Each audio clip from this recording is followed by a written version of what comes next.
Welcome to the Careers by Jen podcast, episode 169. On this episode of the podcast, Jen interviews Lesa Edwards, a master resume writer who will give you strategies on writing your own resume. Lesson number 1. Don't forget the accent thingies over both E's and resume. No prospective employer is interested in your resume.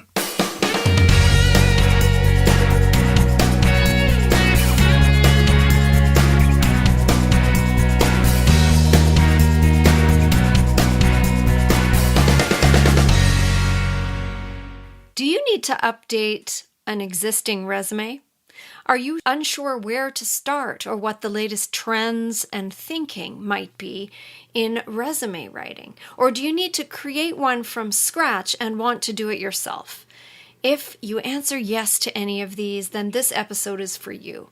You are listening to Careers by Jen, the podcast that helps you to get the job, love your work, and advance your career.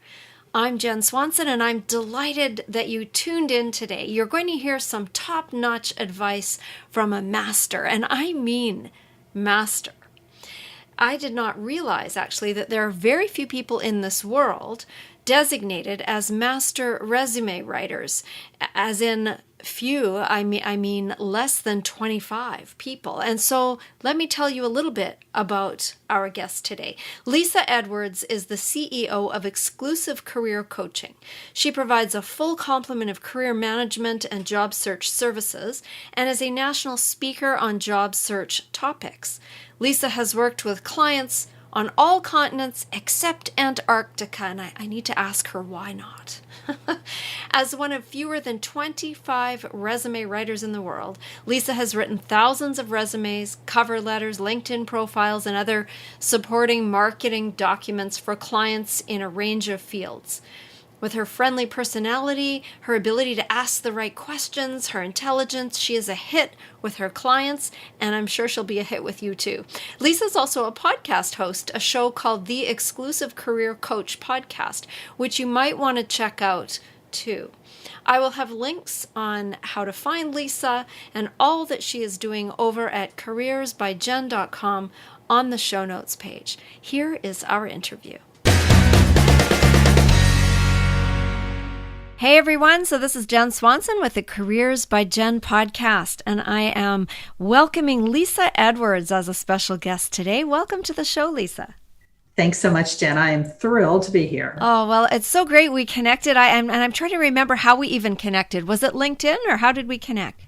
I did what I call professional stalking, which is me getting on LinkedIn and finding people. I was actually looking for other folks who were in the career podcast space. And you and I talked about the fact that there were a lot out there that they sort of did 6 episodes in 2014 and haven't put anything out since, or was kind of an interesting, we'll call it an interesting angle that they had on the career field. So when I found you, I was like, yes, someone who's on the same wavelength, and I wanted to reach out to you for that reason. Well, that's great. Well, I'm glad we could make this happen, and I'm glad that you did. And today we're going to talk about resume strategies from a master resume writer. And before we jump right into the strategies, I'd love for you to tell us a little bit about how you came to be doing this work, and then what is a master resume writer? I know it sounds like I've just sort of appointed myself the queen of resume writing, but actually it is a certification. So there are, for those of you who aren't familiar with this, and I won't go into much detail, but there are a few different credentialing bodies for resumes, and ranging from, pretty basic, give them a little bit of money and you get a credential, all the way up to the ACRW certification, which is what I have, which was a very stringent course. It was actually more rigorous than my graduate degree to go through. From there, after I had a certain amount of years of experience and a lot of documentation of the resumes that I'd written, I had to submit quite a large portfolio. I had to take an English test. and a number of things, a number of hoops I had to jump through. I obtained the Master Resume Writer designation earlier this year, and there are fewer than 25 of us in the world. My goodness. So I know it's partially because of the criteria to get it. And also, I think it's just a lot of hoops to jump through, and someone who's not serious about this field is not going to go through those hoops. So that's what a master resume writer is. So how did I get into this? I think that the quicker question is, when were you not in the career field, Lesa? So I, after 3 years in career or in school education. So after I first got out of my undergraduate degree, I taught music education for 3 years, and from there took a right turn. It wasn't a complete about face, but I took a right turn into corporate training, human resources, which then took me into a 22-year career in college career services. So, or as you Canadians would say, university career services. So I was the director of a career center at a university in Georgia. And then I moved out to the Midwest into Missouri to a university there, and was the director of that career center. So somewhere along the way, I started my own business, got the initial resume certification, and was sort of doing that side hustle as a resume writer. And there came a time in 2011 when it was time to make that jump full time. So since that time, I've had my own practice full time, combining the resume writing, LinkedIn profile writing, cover letter writing, and also the career coaching piece. So really working with clients on the whole job transition piece. That's a lot of stuff, a lot of experience, and I'm thrilled, because I think the people listening will be getting a lot of good stuff here today. So, I hope so. I'm sure they will. I'll learn a few things too. I always do, and that's the joy of interviewing people is that I always learn things. So let's jump into our topic then: resume strategies from a master resume writer. What do you have for us today, Lesa? Well, the first thing I wanted to start with was kind of some what I consider to be pretty much universal considerations about resumes. And I think this kind of creates a framework for any discussion that we have about resumes. So, you can ask a lot of different people about everything from, font size to margins. And I don't get down into the weeds like that when I'm having these conversations. I want to really talk more strategy. And so when we think about these sort of considerations with a resume, number one is that today's resume, to be competitive, it has to be a marketing document. It cannot be what I call a data sheet. So of old are those resumes that say, I worked at this company, I had this job title, these were the dates, these were my job duties, lather, rinse, repeat. And if you think about that from a marketing standpoint, it's sort of like saying to an employer, for these 4 years, I was hired to do this job, and I did it. So not a real strong marketing statement. I did what I was hired to do, and then I got hired somewhere else, and I did that. And so what instead, today's resume has to be a document that really sells, that really gets granular on what you bring to the table that is different from your competition. What are your selling features? What are your brand attributes? Really thinking of yourself just as if you were a product, because in fact you are, and then marketing yourself as such. So that's number one, is that document has to be a marketing sales document, not a data sheet. Number two, more often, I think this is an interesting kind of thing to think about. More often than not, your resume is not the first thing they're going to see about you. Back in the day, they wouldn't know you existed until they got your resume in response to a position that you applied for. And oftentimes, recruiters are reaching out via LinkedIn. They're going to see your LinkedIn profile first, or they may meet you in person. There's lots of ways that they can meet you. And oftentimes that resume isn't the first thing. Now, that doesn't make the resume less important, but it does kind of shift your thinking about how to present yourself relative to your LinkedIn profile, just kind of looking at that as a whole and all of those pieces and how they fit together. Number three, brevity is the name of the game. I don't know about you, Jen, but I still get resumes from clients that are 5, 6 pages long. Yeah. And No one wants to read, War and Peace about your life. And so there's an old saying that I will butcher horribly if I try to quote it, but it has to do with, how much time it takes to create, a story that's X length. And then if it's shorter, it takes longer to create it. And the shorter it gets, the more time. And I think that's so true. One of the biggest challenges for me is, what can I cut out? How can I edit this document to make it succinct, make it really on point, to make sure everything about it is on point? And the beauty of that is that, the longer that document is, the more likely it is that the reader, first of all, they won't even touch it. But if they do, they're going to miss the important stuff because there's so much else in there. There's so much unnecessary or off-brand information in there. So brevity is the name of the game. Number 4, you've got to have an applicant tracking system compatible resume for today. This is for job boards and company hiring systems. So you may hear it referred to as an ATS system or an ATS resume. So the applicant tracking system is that parsing system that you put your resume into, and the person at the other end decides, here are the criteria that I need for this particular job. And if your resume meets that criteria, then it comes up. An ATS resume strips all of the formatting out. It puts things in the right place. There's sort of some magic to that, where things go, so that the ATS can read it. Now, what I do with my clients is I create what I call a pretty resume and an ATS resume for them. So they still have the nice, visually appealing one, but then they've got the one that the ATS can read. And then number 5, sell it, don't tell it. And this really kind of comes back around to that number 1 and talking about your brand. It doesn't do any good to tell an employer, I'm a hardworking, I'm dedicated, blah, blah, blah. It's just noise to them. You want to talk in terms of metrics and how you achieved what you achieved. What is the evidence that you are hardworking? What is the evidence that you get the sales results that you are supposed to get? And that's what is impressive to an employer. So those are kind of my 5 universal considerations as we have this resume conversation. Right. I was working with someone the other day to update a resume, and it was for a little bit of a different industry that doesn't use ATS systems and that actually likes to read a lot of stuff. So I limited it. I actually limited it to 3 pages. I think was the maximum because I know the industry.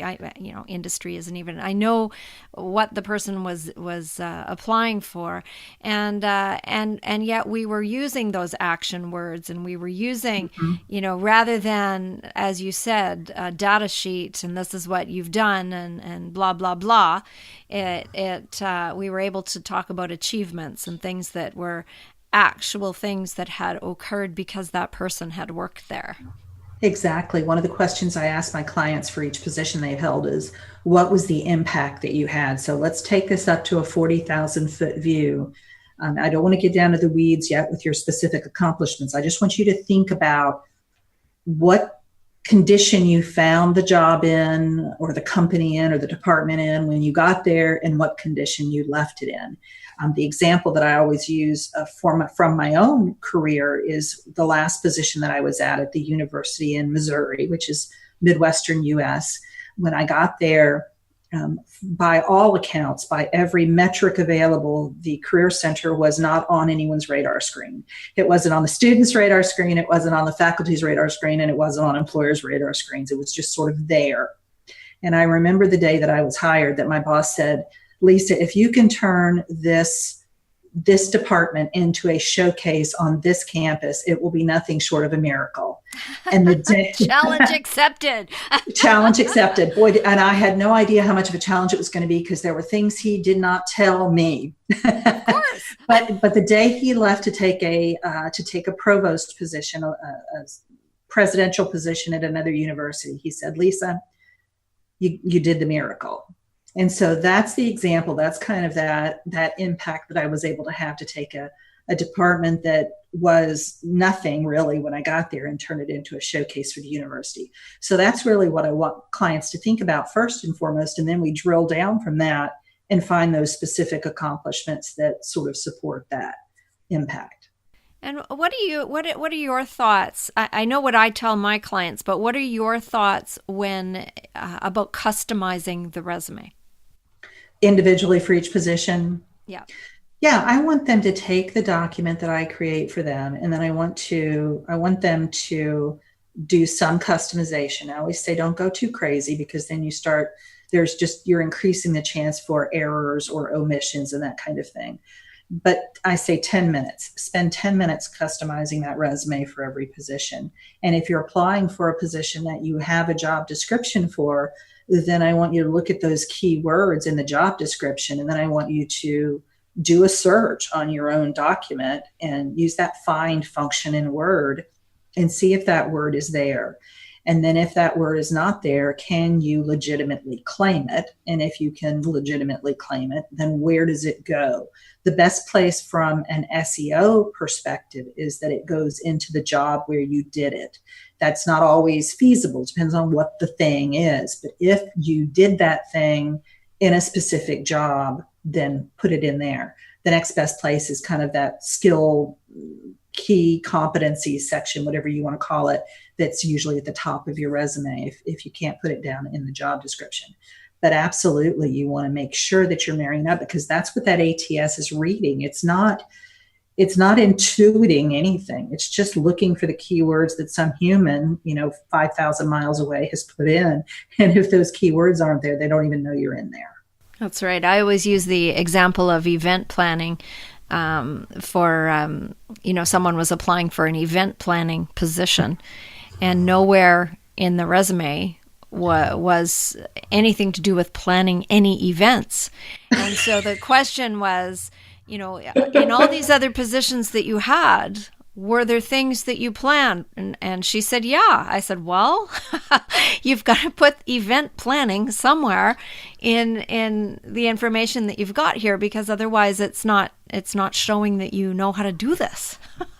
Exactly. And that's particularly important if someone is wanting to make a career shift, or I like to call it a pivot. If you think about pivoting in basketball, one foot stays on the ground and the other foot moves. And so that's really what we're talking about with, a job pivot. So you're not completely shifting sectors and job functions. Very unlikely that you're going to have any success in being able to do that, because there's going to be folks in that candidate pool who have, if not both sector and function experience, they certainly have one or the other. But you can certainly shift one. You can shift sector. So you might go from, whatever it is I do, I used to do it in the consumer products good CPG industry, and now I'm going to do it in tech. Or I used to the functional change. So I used to be in a marketing role in CPG, and now I want to go into more of a sales role. And so when those shifts are occurring, it's really important that everything in the resume supports the new career goal. And I always think about it as sort of putting a different light on it. If we're thinking about it from a photography standpoint, I'm going to light that accomplishment. I'm going to light that job a little bit differently. I'm going to put the light at a different angle so that we can see it through the lens of the job that you want next. And maybe even if it wasn't a particularly momentous accomplishment, we're going to give it as much weight as we possibly can, because it's the most relevant thing to what you want to do next. And what do you think about the pretty resumes? Because I know there are so many templates out there, and people will go to Canva or even Word and different places and find templates that include photographs and images and all this kind of stuff. And I know that the computerized tracking systems don't like that at all. But what do you say about the pretty resumes? Well, I always want my clients to upload the pretty resume on the ATS, on the applicant tracking system. So almost always there's a place for them to upload documents. And so I say, include a PDF of your resume, include a PDF of your cover letter, because the humans have been very clear. The HR folks have said, we want to see a fully formatted resume. So along those lines, I think some is good. More is not better. Good. You can go overboard. One of the things, I used to work for a company doing some contract work, And one of my biggest concerns, they had a format that they liked. So I had to use the same resume format for every client. I didn't like that because when I'm working with my own clients, I'm thinking about industry, sector, function, seniority level, their personality, and I'm bringing all of that into the format that I choose, the layout that I choose. So I had this sort of one size fits all. Well, it was created by a graphic artist, and it was a beautiful document insofar as it goes. It was an extremely large document. It was so graphic. And my clients were coming back and saying, I'm getting a lot of people are saying they can't receive my document. I'm having trouble emailing it to people. It's too large to upload. And so there is a point at which you start to run into those kinds of problems with the graphics. So I think a little bit of color, a little bit of shading, a little bit of, bolding and italics and those kinds of things is great, but more is definitely not better. Is it necessary to have color, to have it pretty? I know more and more that I see are that way, but I'm still seeing some plain black and white ones. I really look at the industry. I work with my sweet spot is with sales and marketing folks. So if I'm working with a marketing person, perfect example, I'm working with a woman, just within the last month, who was shifting positions in the marketing industry. And the resume that she brought to me, which was a disaster in terms of the content, it looked really pretty. And I said, do I have carte blanche to kind of play with and have some fun with your resume? She said, absolutely. It was completely appropriate for her. Now, I didn't go wacky, but I did go a little bit further. I also have a fair number of financial people. If you're applying for vice president of finance, there's nothing cute that needs to be on your resume. So I might put a line in there here and there. I might do a little color, but I'm going to be very, very conservative because it's appropriate for their industry and for their function. Right. I did one for a brand new lawyer who was looking to get into a firm, and it was the same thing. It was pretty straight up by the time we were done with it. Absolutely. The craziest one I ever did was a young lady getting right out of college and going into journalism. And only time I've ever done a landscape resume. So if you think about, normal resume goes top to bottom. I turned this one on its side. I did some cool fonts, and she got such great response for that resume. Now, she came back to me 2 or 3 years later, and I think she actually law school. She decided to go to law school. So she'd gotten a job for a couple of years. Now she went to go to law school, totally not working for law school. There was no question that we could not use that for law school. So we went back to the standard format and really scaled things down. But she got great response because it was appropriate for her industry. So you're looking at it in a holistic way, which I love, and looking at not only the person, but the industry they're going into, and the level of professionalism that this document needs to convey. Exactly. You want it to stand out. You don't want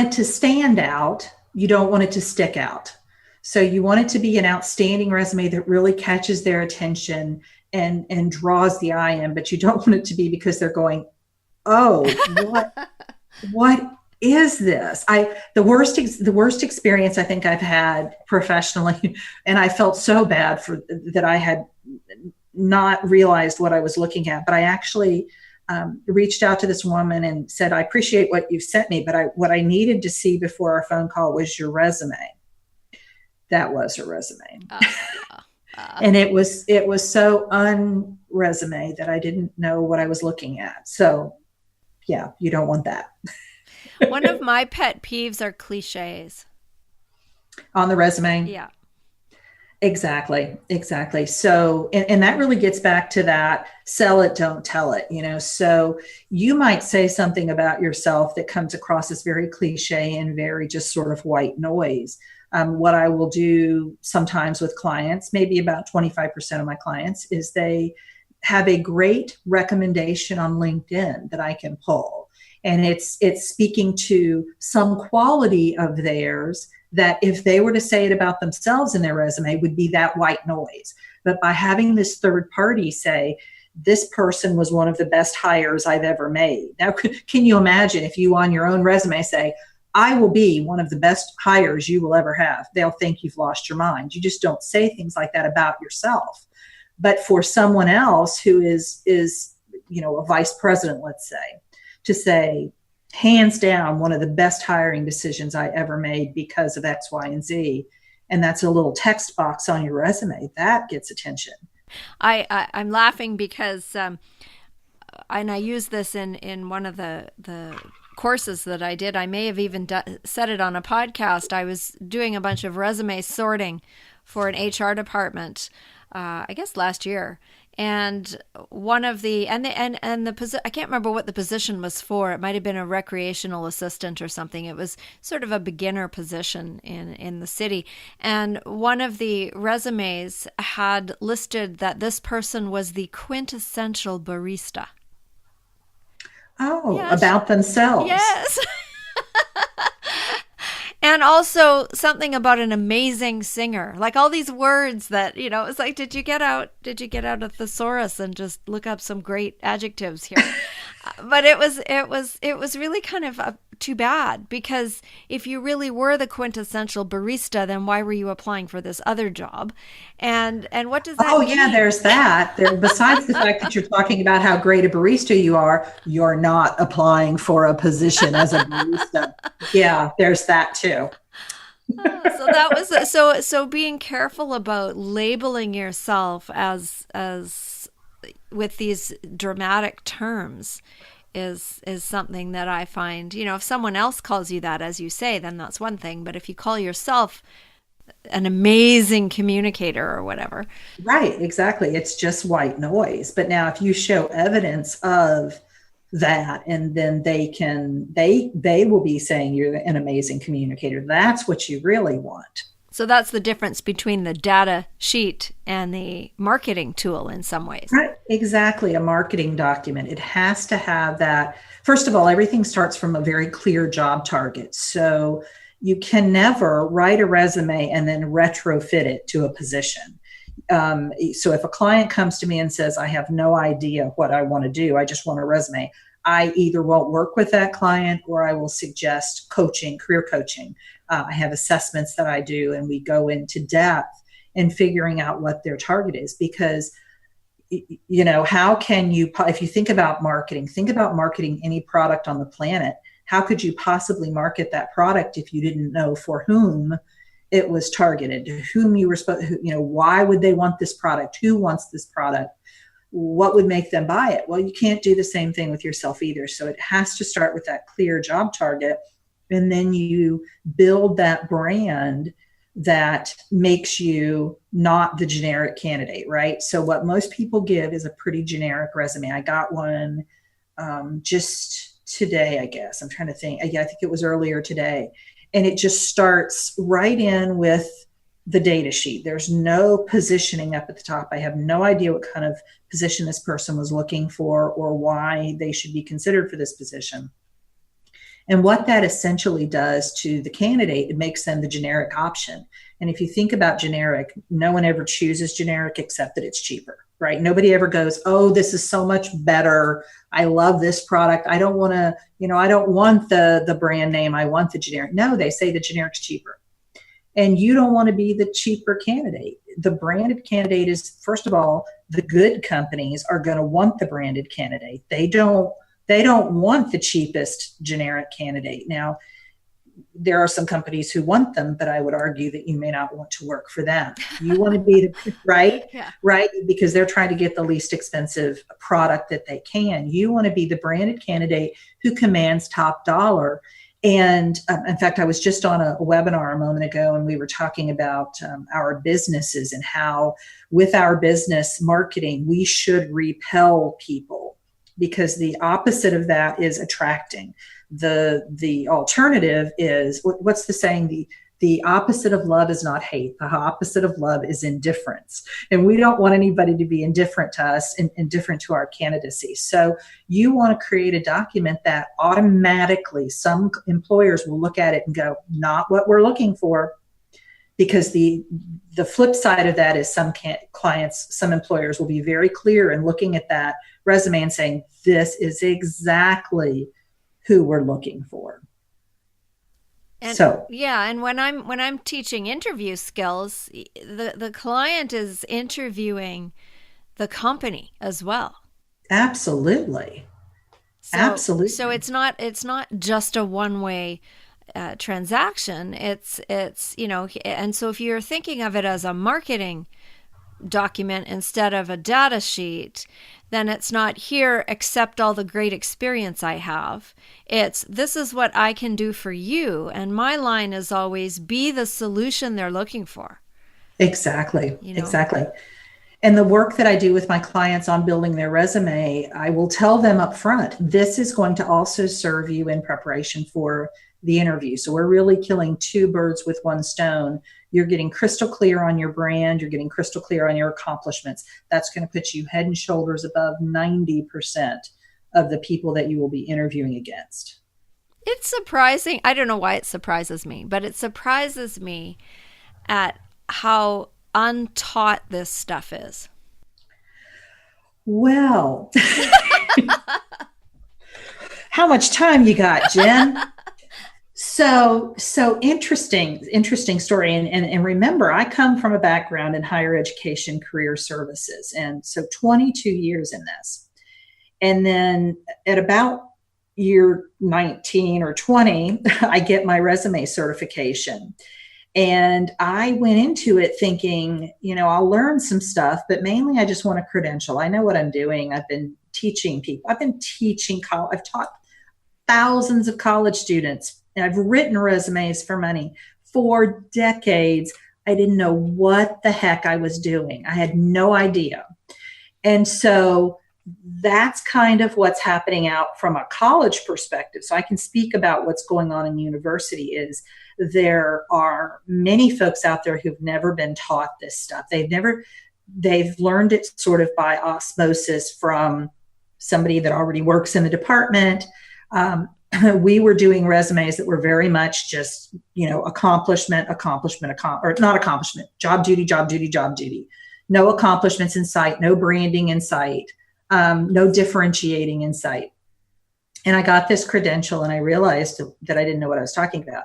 And I remember so clearly in 2011, I was asked to be a keynote speaker with two other people at a it was the Career Thought Leaders National Conference. And we talked about resume writing, and they knew what my background was. Somebody had introduced me and they knew I had a background in career services. And I cannot tell you how many people came up to me at the first break and they were like, why is this being taught so wrong at university? And of course I have extensive knowledge of that. So it's not that it's not being addressed. It's just in many cases being addressed incorrectly. Very old school. And times change so fast now. And when you were talking earlier about the resume not being the first thing that people see in many cases, that's so true, because often if a name comes across the desk that sounds interesting, then they go to social media first thing. Well, and increasingly companies are trying to do that in lieu of putting a job notice out there where they get this flood of applicants. Yeah. They get a flood of nameless, faceless applicants. They would much rather use their network, use the network of their high performers. I mean, if you want an outstanding accountant, who better to ask than the outstanding accountants who already work for you? Many companies have a formal referral program where they will give a bonus to an employee who recommends someone who gets hired. They want to do all of those kinds of things internally. And sort of the court of last resort is actually putting that job notice out there. And sometimes when they put it out there, it's just for show. They have to, they're required to, but the decision has been made, and that's not what I call a real position. And so when you think about it from that perspective, that just really elevates. It doesn't lessen the importance of the resume, but it does elevate the importance of the LinkedIn profile and kind of thinking how you want to position yourself on that LinkedIn profile. I think maybe 1% of the people on LinkedIn have really paid sufficient attention. You're nodding your head. I did a whole episode on this. Yes. Oh, well, I write blogs. Yeah. I do podcasts. I've written probably 1,000 LinkedIn profiles, and I've done national and international webinars on LinkedIn. I'm super passionate about this. And it's just kind of surprising to me how little attention people give both to their profile and to the effort that they make in connecting and cultivating those connections on LinkedIn. Yeah, it's growing and growing, I think, and it's becoming more and more and more critical for people to be on LinkedIn in the first place if they want to get that full, I don't know if it's a full picture, but a better picture of who they are out there before they ever get into the interview space. Well, in a lot of fields, who you know is a critical part in your ability to do the job. Think about if you're in sales, how well are you connected within your industry? If you're in human resources, are you very connected in the community where the company is within the human resource community? And one of the ways, the best way for an employer to ascertain that is to look at who you're connected to on LinkedIn. And if you've got 63 connections and a picture that is sad picture, that, or there are animals or other people or children involved in I could go on and on and on. That first of all, they're not going to have an overall good impression of you because of the way that you've presented yourself. But secondly, they're going to see that you're not going to appear professionally connected. Maybe you are super connected and haven't taken the step of making those connections online, but the appearance is that you're not connected at all. And a lot of people started one way back when LinkedIn first was a thing and haven't visited their site or their profile since the beginning. And it's pretty evident when you get there. Yes, I know we're going off into the LinkedIn world, but we won't go too far. No, we won't. But I will say, make sure that your settings are that you get any emails that come to you through LinkedIn come directly into your email inbox. I am shocked at how sometimes it is months after I send an email message to someone that I hear back. And I tell my clients that I give priority to email messages because I think every one of them is a potential client. And I want to give them amazing service from the moment they reach out to me. And if I wait 3 days, first of all, they may very well have found the service that they're looking for elsewhere. But second of all, what kind of an impression have I made? So I'm right, Johnny on the spot with anything that anyone sends me on LinkedIn. That's great. Well, Lesa, what's a last piece of advice you've got for the listening audience out there? Oh my gosh. So what I will say has to do with kind of going down into the body of the resume, and it's kind of a two-part thing. We've talked about this thing needing to be carefully edited and be very on brand.